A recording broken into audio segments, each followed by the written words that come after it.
Tehachapi, c'est une prison de sécurité maximale, avec 4 niveaux de sécurité. Ainsi qu'elle est décrite, la prison de Tehachapi fait penser au château du Moyen-Âge. C'est l'une des prisons les plus violentes de Californie. Tehachapi est une véritable forteresse, complètement coupée du monde. Au début du film, les caméras de JR et de ses opérateurs tournoient autour d'elle comme s'ils préparaient un assaut. La tour de contrôle ressemble à un donjon. Les fils barbelés, barreaux et grillages s'accumulent dans la profondeur de champ. Bientôt, JR pourra voir les détenus sans que toutes ces cloisons ne s'interposent. Mais son cheminement vers l'intérieur de la prison est marqué d'arrêt, de contrôle d'identité, de validation.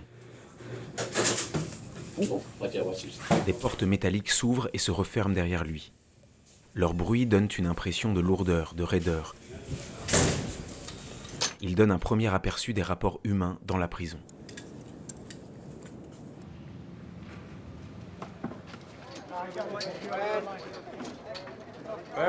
Lorsque JR grimpe au sommet d'un mur, sa position physique est révélatrice de sa posture artistique.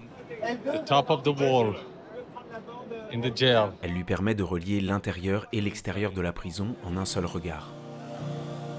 L'usage du drone permet aussi de s'affranchir des obstacles.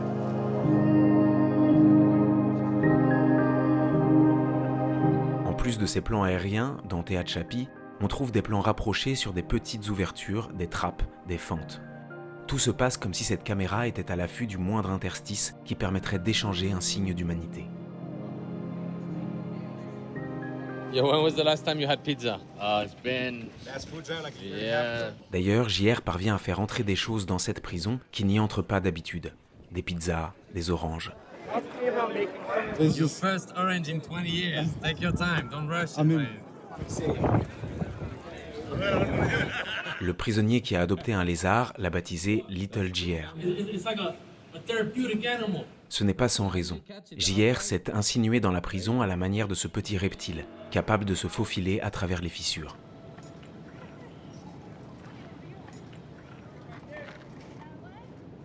Certaines barrières sont mentales, symboliques. Au même titre que les barrières matérielles, elles s'opposent au dialogue des prisonniers entre eux, avec les gardiens, leurs familles et la société en général. And here. Boom. No more walls. JR fait des murs concrets son support de prédilection, mais ce qu'il cible avec ses trompe-l'œil, ce sont d'abord les murs qui sont érigés dans nos imaginaires.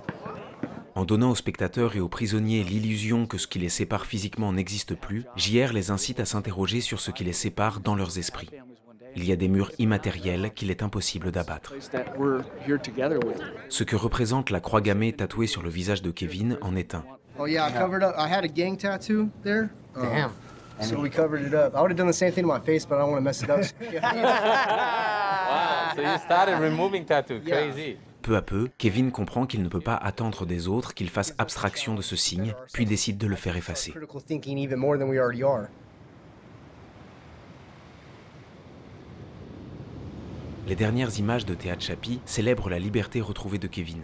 Plus un seul mur ne se dresse entre lui et l'horizon. Mais la caméra s'interdit de le filmer du côté gauche. Un nouveau mur invisible est instauré. Il sépare les deux profils de l'ancien détenu.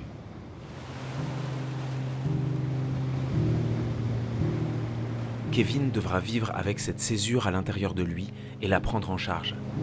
D'un côté, il y a ce qu'il a pu faire par le passé, dont il reste sans doute quelques traces. De l'autre côté, il y a l'image qu'il veut renvoyer de lui-même à l'avenir.